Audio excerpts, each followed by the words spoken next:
Hi everyone, today we are going to discuss another lesson, and that is purposeful writing in the disciplines. Writing in the disciplines refers to the writing assignments tailored to the genres of specific discipline or field. For instance, a science course might require students to write a lab report, while a sociology course might assign a case study. It has something to do with specialized writing in your chosen field of study. That is purposeful writing in the discipline. Here is our objective in this lesson. Identify the unique features of and requirements in composing texts that are useful across disciplines. Research report, project proposal, and position paper. Let's have first the position paper. Like a debate, a position paper presents one side of an arguable opinion about an issue, and your job is to take one side only of the argument and persuade your audience or convince them that you have well-founded knowledge of the topic being presented. In this aspect, you need to understand the importance of persuasion or convincing someone, dealing with your personal stance or personal opinion all throughout the argument or speech. What is our goal in writing a position paper? The goal of a position paper is to convince the audience that your opinion is valid and at the same time defensible. Ideas that you are considering need to be carefully examined in choosing a topic, developing your argument, and organizing your paper. As a speaker, it is necessary to analyze arguments. At the same time, construct solid arguments or assertion and create rebuttals to forward a position paper. You can also relate the art of argumentation and persuasion to your life so that your audience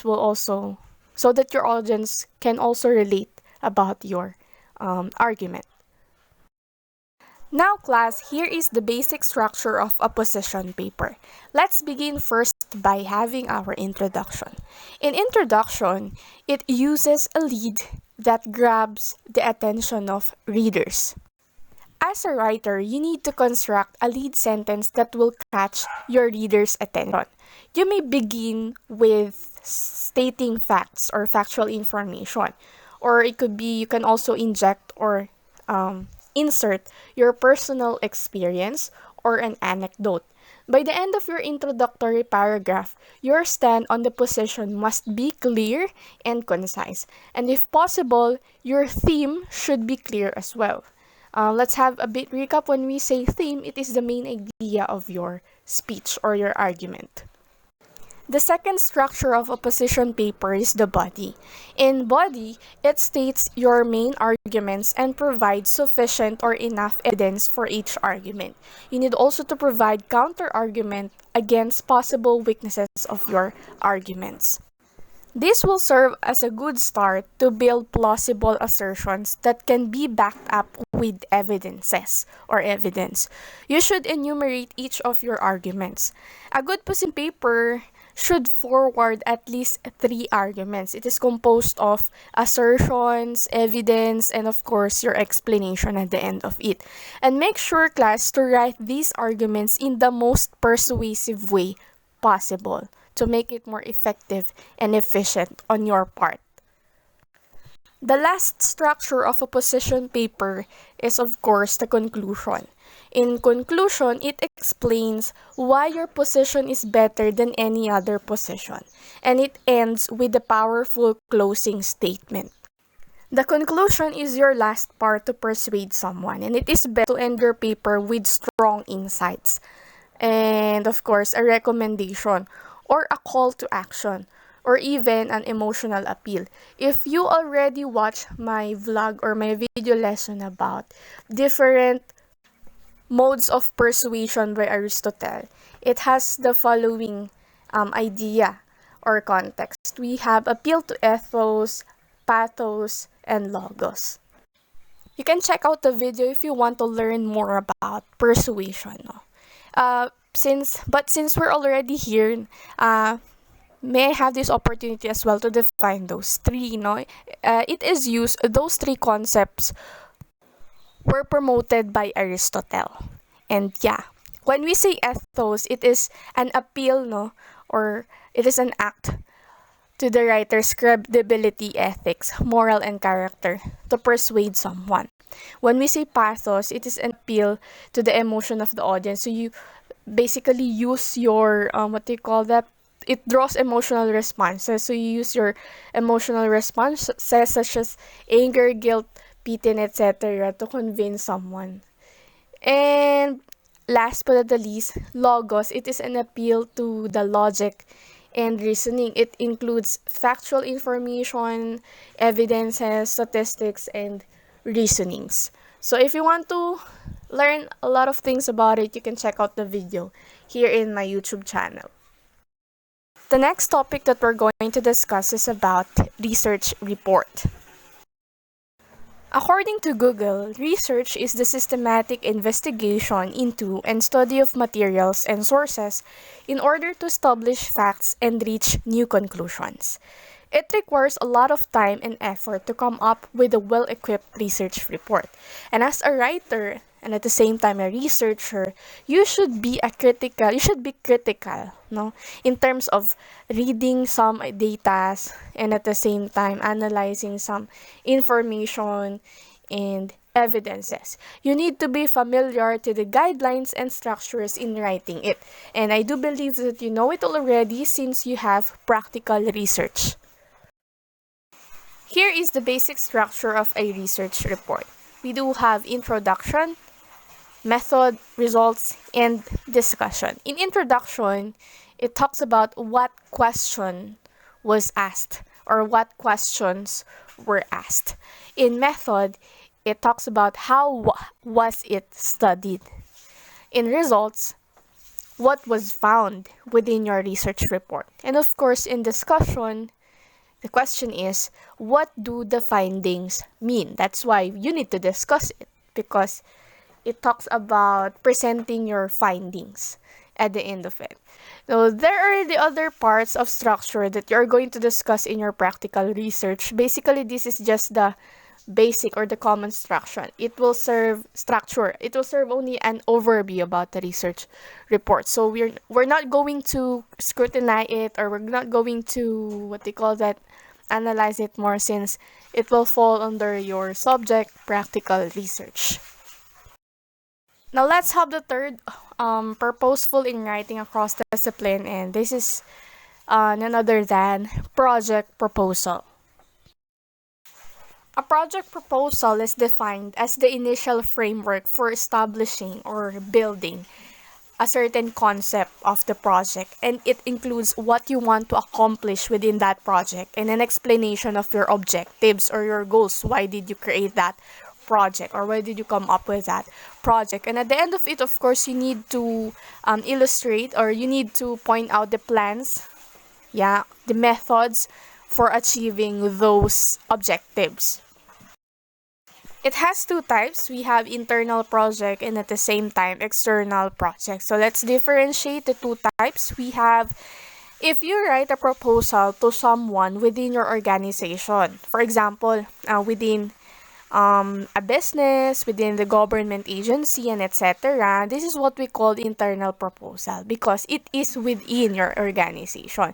You create a proposal to someone within your organization.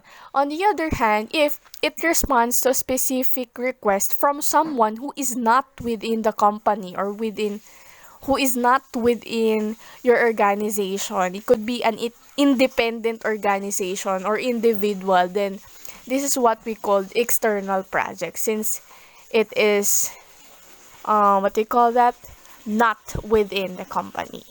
So that's it. Now I'm going to present you some typical scenarios for the proposal, and let's start it by having the first scenario, which is imagine that the company has some sort of problem or wants to make some sort of improvement. It sends out a request for proposals. You receive one and respond with a proposal. Now, you offer to come in, investigate, interview, make recommendations, and present it all in the form of a report. So, here, you offer, as an individual, or you as personally, you offer help to address their problem by presenting first the proposal. Although it will take a long process, it guarantees a good outcome because it follows procedure, it follows formal process. And that's it. Second scenario is some organization wants a seminar in your expertise. Now, you write a proposal to give the seminar. Included in the package deal is a guide or handbook that the people attending the seminar will receive. The handbook that you gave will serve as their guide for your seminar. The third, we have, can you think of any project proposal for students to enhance his or her communication skill, especially in using the English language? So here, you can offer a program focuses on English only policy or the EOP. You can also offer a program about brown bag session. No? It's a program wherein they are encouraged to share their thoughts and notions on specific topic. So it's like a round table discussion wherein they are encouraged to share their thoughts and notions on specific topic. And last, you can also offer a program about Liberty Wall or Freedom Wall, wherein they're going to write something related within the given theme or topic with the use also of English language, and etc. There's a lot of program that you can offer or program that you can create in line with the given objective, which is to enhance or to improve their communication skill, especially in using English language. Now let's proceed to the basic project proposal outline. We have section 1. This is project information. In this section, it intends to provide a high-level picture of the project as well as convey the most critical project details. It includes the name of the organization, project title, project start and end date, duration.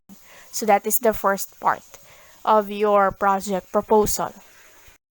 Section 2, or the second part of your project proposal, is your project summary. Here, it talks about, or it includes the goal of this section, which is to present the reasons for doing that project as well as stating also the objectives or yung goals. And note at the same time, project objectives use this section of the proposal to explicitly list the goals that the project is trying to achieve. So you need to be specific in that part to avoid confusion for your clients.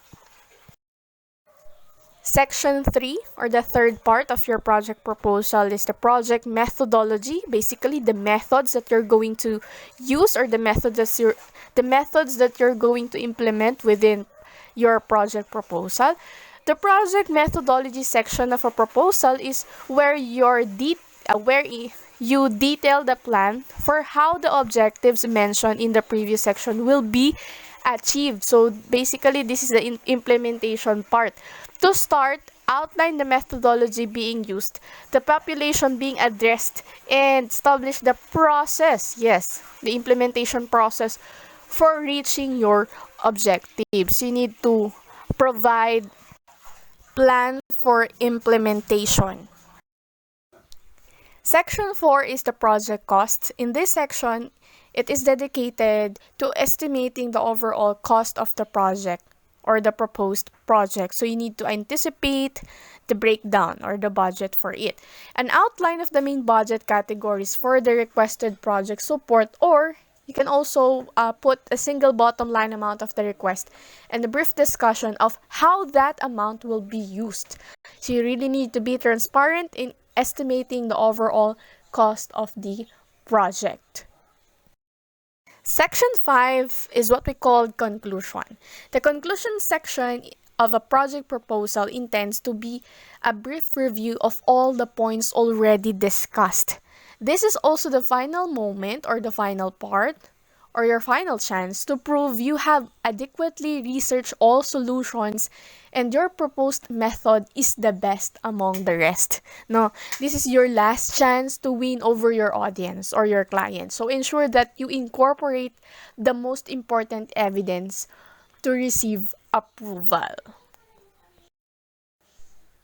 Section 7, Appendix. This section is dedicated to any additional charts, graphs, images, or reports that were cited in the proposal. For your performance test, you have to construct a project proposal by group, follow the basic format including the 7 sections that I have mentioned a while ago. You will be graded according to the following criteria: content 10 points, organization 10 points, mechanics 5 points, punctuality 5 points, total of 30 points. Thanks for watching. See you in my next one. Please like, leave a comment, subscribe, and hit the bell button for more lessons to learn. Bye!